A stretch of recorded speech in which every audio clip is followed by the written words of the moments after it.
No dia de hoje venho mostrar-vos uma notícia muito interessante por parte do Página 1 que mostra um abandono completo por parte dos portugueses aos mídia tradicionais. Neste campo em específico estamos a falar dos jornais físicos que desde 2019 para cá tiveram uma diminuição tal que estamos a falar de uma diminuição de praticamente 50% e isso é muito significativo do ponto de vista dos mídia tradicionais. Ora, como eu dizia, portugueses divorciaram-se dos jornais em papel e, portanto, vamos ver aqui esta notícia.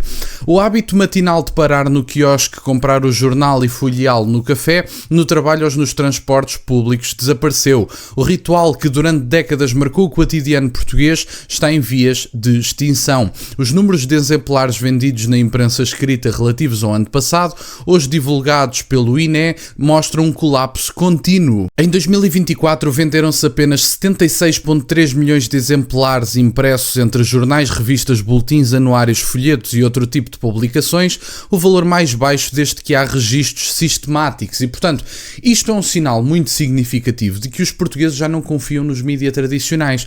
Obviamente que, no fundo, também acaba por ser uma questão que culturalmente se vai passando de pais para filhos, de avós para netos, o que quer que seja. E, portanto, visto que há novas ferramentas que permitem a leitura das notícias, desde logo existe aqui a possibilidade de haver uma quebra deste hábito cotidiano dos portugueses. Mas, por outro lado, o que nós vemos é que as assinaturas digitais, que não são propriamente caras e, aliás, são vendidas bastante baratas, porque se alguém pusesse aquilo um bocadinho mais caro, seriam ainda menos as pessoas que pegam nessas assinaturas digitais. Desde logo aquele programa para que os jovens tivessem uma assinatura de um jornal gratuito até aos 18 anos e que seriam um conjunto de jornais com paywalls que efetivamente permitiriam que um conjunto de jovens tivesse acesso a isso. Os visados eram 400 mil jovens, 500 mil jovens e, portanto, foi menos de 1% dos jovens que aderiram a isso e nem sequer há provas de que tenham sido mesmo os jovens a aderir e não os pais, de certa forma, a aproveitar-se dessa assinatura para poderem ter a assinatura gratuita, mas há um abandono generalizado dos mídia tradicionais porque os próprios fizeram a cama em que se estão a deitar. E se alguém tem dúvidas disso, basta ver os dados os dados financeiros de determinadas empresas de mídia tradicionais estão em falência técnica. A caminho disso, neste momento, Pinto Balsemão andou a fazer negócios com o Berlusconi para conseguir algum apoio financeiro desse ponto de vista. Houve uma subida de ações e, pelos vistos, até houve suspeitas de inside trading, que, para o caso de não saberem o que é, estamos a falar de pessoas negociarem na bolsa com informações privilegiadas que não deveriam utilizar para essa mesma negociação. Até disso há suspeitas e, portanto, os mídia tradicionais estão à beira da falência e é por isso que o governo português vai, sem dúvida nenhuma, continuar a colocar em causa a sua independência, desde logo por causa do dinheiro atribuído pelo Estado português a este tipo de organizações que já não têm viabilidade financeira, mas continuam aqui a cobrar-nos dos nossos impostos como se fossem funcionários públicos. Os jornais representaram 56 milhões, quase 57 de exemplares, enquanto as revistas representaram quase 20 milhões, o que, podendo parecer à primeira vista, números expressivos acabam por ser deploráveis numa população que ronda aos 10 milhões de habitantes. Ou seja, cada português comprou em média apenas 7 publicações no ano passado, menos de um jornal a cada 50 dias.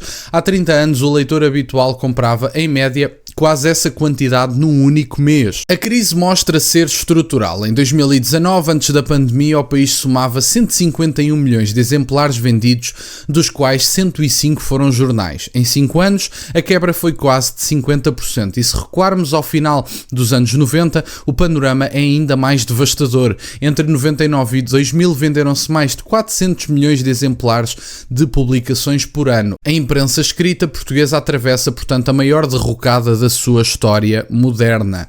A erosão tem sido constante nesta era do digital. A partir de 2009, com a crise financeira e a ascensão das plataformas online, as tiragens começaram a ruir. A internet ofereceu de graça e com menor qualidade aquilo que até então se comprava. A internet ofereceu de graça e com menor qualidade aquilo que até então se comprava. Enfim, não sei se tem menor qualidade, diga-se de passagem.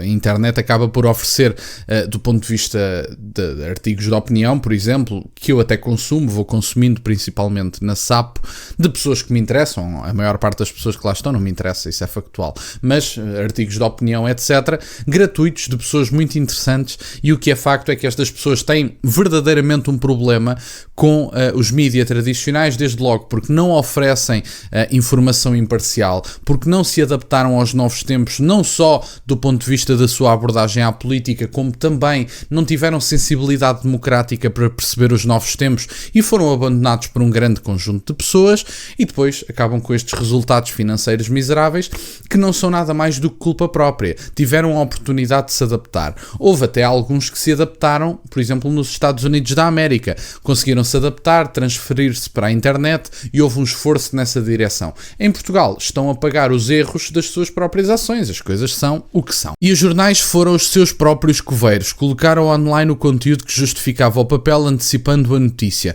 O jornal impresso acabou por se transformar num repositório das versões digitais do dia anterior.